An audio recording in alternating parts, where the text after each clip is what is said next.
નમસ્કાર મિત્રો, આજે હું ધોળકા શહેરમાં આવ્યો છું ને એક એવો પરિવાર છે, તમે જોઈ રહ્યા છો ત્રણ બાળકો અને બાળકોના પિતા.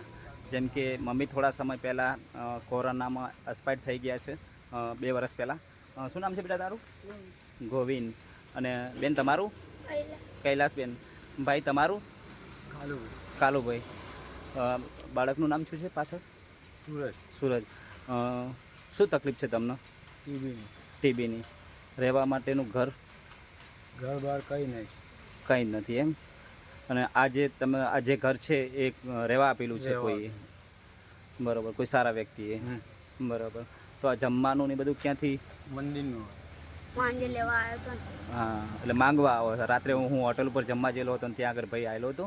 એટલે આવી પોઝિશનમાં મેં જોયું એટલે મને એમ થયું કે આ રહસ્ય જાણવું પડશે. પણ અત્યારે ત્યાં દાદા હતા, એક મિત્ર મારા, એમને મને કહ્યું કે એમની પોઝિશન ખૂબ ખરાબ છે. પછી મારી સાથે આવ્યા છે અને લઈને આવ્યા છો. આ જોઈએ છીએ એમની પરિસ્થિતિ બાળકોની.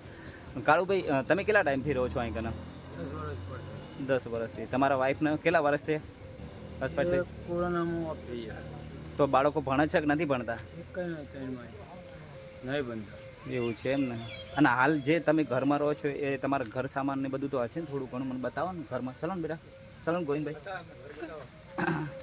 જોઈએ આપણે એમને ઘરની પોઝિશન કેવી છે એમ.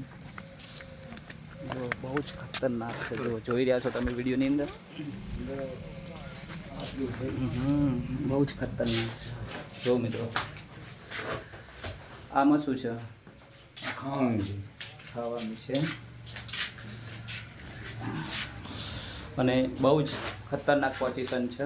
બહુ જ એમ કે તમે બાળકો માસૂમ જોઈ રહ્યા છો. 3 બાળકો છે, માં એક્સપાયર થઈ ગયા છે. અને આ ઘરની પોઝિશન, ગોદડા પણ સારા નથી. આવા ગોદડામાં સૂવો છે રાત્રે? આવામાં સૂવો છો રાત્રે? હા, બહુ જ ખતરનાક. અને આ બાળકો બધા હોય અંદર કે બહાર ઊંઘો છો? બહાર રહેવાનું હોય કે? કૈલાસબેન, તમે શું કરો છો બેટા? શું કરો છો તમે? ભણવું છે ને? ભણવું તો પડે બેટા. જો ભણવાનું કંઈક સગવડ કરીશું આપણે. ના અને સાથે જો આ બાળક ગોવિંદભાઈ નામ છે એમનું. અને હાવ માસૂમ બાળકો છે. આર્થિક પરિસ્થિતિ ખૂબ નબળી છે. રહેવા માટે ઘરે નથી કે જમીને નથી, કશું જ નથી. આધાર કાર્ડ છે?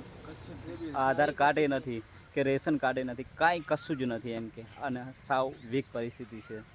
તમે જોઈ રહ્યા છો વિડીયોની અંદર.